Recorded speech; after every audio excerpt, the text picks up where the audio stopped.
నమస్తే అండి. నా పేరు వెలగాని నరసింహులు. నేను ఏపీ హైకోర్టు అడ్వకేట్ అండి.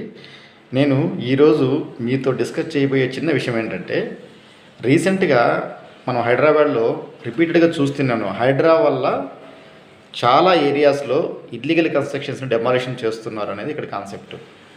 ల్యాండ్ ఎంక్రోచ్మెంట్ ద్వారా ఎవరైతే కనుక land grabbing, land encroachment commit అవుతూ ఇల్లీగల్గా ఆక్యుపై చేసుకొని ఎంక్రోచ్ అయి ఉన్నారు. వీటన్నిటిని డెమాలిషన్ కోసము నోటీసులు ఇష్యూ చేస్తూ డెమాలిషన్కి వెళ్తున్నారు అనేది మనకు తెలిసి ఉన్నది. పేపర్లలో ఎక్కడ చూసినా కానీ న్యూస్లో ట్రోలింగ్ అవుతూనే ఉన్నది.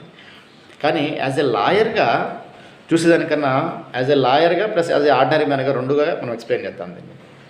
ఇప్పుడు ఒక 200 crores వాల్యూ ప్రాపర్టీని ఒక వ్యక్తి ఇల్లీగల్గా ఆక్యుపై చేసుకొని దాన్ని రెంట్కి ఇచ్చి 10 lakhs వరకు పర్ మంత్ గెయిన్ చేసి ఉన్నాడు అని చెప్పేది ఒక ఈటీవీ వాళ్ళు ఆన్లైన్ న్యూస్లో పబ్లిష్ చేసి ఉన్నారు. దాన్ని చూసి ఉన్నాను. అంటే 10 lakhs per month income generate చేసుకొని లబ్ధి పొందిన వ్యక్తికి ఇప్పుడు నువ్వు సింపుల్గా డెమాలిషన్ చేసి మనం బయటకు నెట్టేస్తే దానివల్ల గవర్నమెంట్కి ఏం బెనిఫిట్ అయినట్టు, మనం ఏం మెసేజ్లు తీసుకుంటున్నట్టు?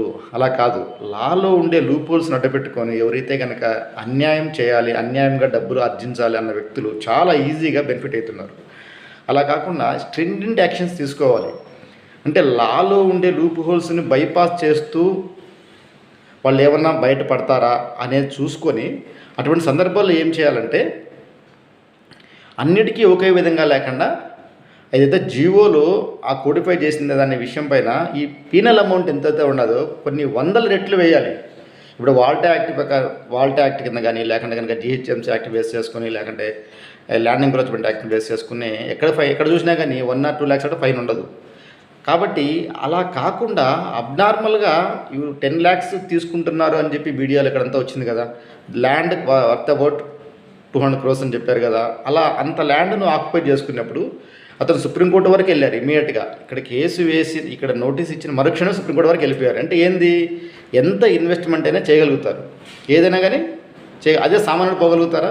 మీరు గమనించాల్సింది అదే. ఒక సామాన్యుడికి ఇటువంటి ఏదైతే కనుక వైట్ కలర్ క్రైమ్స్ చేసే వాళ్ళకి ఒక సామాన్యుడికి డిఫరెన్షియేషన్ ఎప్పుడు ఆ లేయర్ చూడాలి. మనం కోర్టులలో కానీ ఎక్కడైనా సరే సామాన్యుడు అప్రోచ్ కాకముందే ఇటువంటి పెద్ద నేరాలకు పాల్పడుతున్న వారు తొందరగా రిలీఫ్ కోసం ప్రయత్నం చేస్తూ ఉంటారు.